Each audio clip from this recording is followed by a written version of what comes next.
অলপ চাই ডাঙৰ ডাঙৰ উঠাওক কাৰণ ঘন হৈছে ঘন হোৱাৰ কাৰণে ডাঙৰ হ'ব পৰা নাই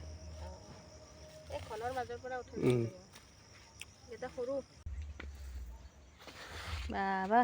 খেতি বাই কি কৰি আছে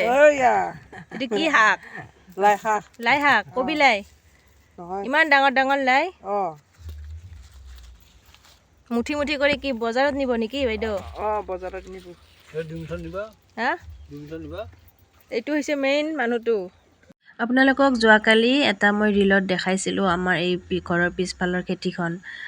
কিন্তু ৰীল এটাত গোটেই খেতিখন দেখুৱাটো পচিবল নহয় সেইকাৰণে সৰুকৈ ভিডিঅ' এটা দিম বুলি কৈছিলোঁ আৰু সেইবাবে এই ভিডিঅ'টি প্ৰস্তুত কৰিছোঁ আচলতে এইখিনি খেতি মই আগতেও দেখুওৱা হৈছে কিন্তু ভিডিঅ'টি দিয়াৰ অন্য এটা কাৰণ আছে সকলোৱে কয় ন আজিকালি যে বহুত সাৰ বা বহুত বেয়া ঔষধ মাৰি কেনে খেতিবোৰ কৰে কিন্তু নহয় যদি আপুনি গোবৰ সাৰেৰে কৰিব বিচাৰে তেনেকৈও কৰিব পাৰে আৰু এয়া চাওকচোন আমাৰ ঘৰৰ ওচৰত কেনেকৈ এই মানুহজনে খেতিবোৰ কৰিছে মানুহ মেইন প্ৰডাক্টৰ গোটেই কষ্টৰ আঁৰত আছে এইজন মানুহ তেখেতে কৰে চব অকলে কৰে ন দাদা অকলে কৰে খেতি আৰু তাৰে এইবিলাক ৰিজাল্ট এইবিলাক ইমান ধুনীয়া আৰু আমি বিন্দাছ নি খাই থাকোঁ বিন্দাছ আমি নি খাই থাকোঁ আৰু দাদাই খেতি কৰে একো মেডিচিন ইউজ নকৰাকৈ তেওঁ একদম গোবৰ সাৰেৰে গোটেই খেতিখিনি বহুত ধুনীয়াকৈ কৰিছে আৰু সকলো ধৰণৰ খেতিয়ে তেওঁ লহপহকৈ বাঢ়ি আহিছে আৰু এই যে জোপা জোপা গাছবোৰ যে দেখিছে এইবোৰ হ'ল স্কোৱাছৰ আৰু এটা বোলে প্ৰথম স্কোৱাছ লাগিছে দাদাজনে মোক দেখাবলৈ লৈ গৈ আছে আৰু স্কোৱাছবোৰ পোক পৰুৱাই নাখাবলৈ কি পদ্ধতি ব্যৱহাৰ কৰিছে চাওকচোন আৰু এইকেইটা কি দিছে তাৰমানে এইটো বৰলৰ বাহ বৰল ভিতৰত সোমাই আছে মানে এইটো যাতে নাখায় তাৰ কাৰণে এইটো দিছে এইটো আহিলে তাৰমানে সেইটো তাৰমানে সোমাই গ'লে বস্তুটো মৰি যাব এইটো দিছে বৰলক মানে মাৰাৰ কাৰণে ন মাৰা বুদ্ধি মানে এইটো ইয়াতে কিবা থৈ দিছে কি দিছে এইটো এইটো তাৰমানে বৰলৰ বাহা বুলি কয় বৰলৰ বাহা বুলি কয় সেইটো মেডিচিন মান নামাৰ আমি মানে এইটো যাতে খাব নাহে এইটো ফুটাই দিয়ে ন বৰলে তো সেইটো বস্তু নহ'বলৈ এইটো দি থৈছে বৰলবিলাক আহি ডাইৰেক্ট নহ'লে গাঁত মেডিচিনটো মাৰিব লাগে এতিয়া আমি গাঁত মেডিচিনটো নামাৰোঁ মেডিচিন আকৌ ইউজ নকৰে ন এই খেতিত নকৰোঁ অকল গোবৰ সাৰ এই গোবৰ আনি থৈছোঁ চব গোবৰৰে চলি আছে এইবিলাকে আৰু এইবিলাক কৰি আছে আৰু কি খেতি আছে স্কোৱাছ আছে তাৰপিছত দাদা বন্ধা আছে বেহাৰ আছে আলু আছে এইটো আলু এইটো গোটেই আলু এইবিলাক চব আলু ন আলু আৰু এজোপা নহয় প্ৰত্যেকজোপা স্কোৱাছতে তেনেকৈ মানে বগা বগাই আৰি থৈ দিছে দেখিছে চাগে এইবোৰ তেনেকৈ তেওঁ মানে থৈ দিছে বৰলে নাখাবলৈ আৰু এইফালে দেখিছে আলু খেতি সৰিয়হ খেতি আছে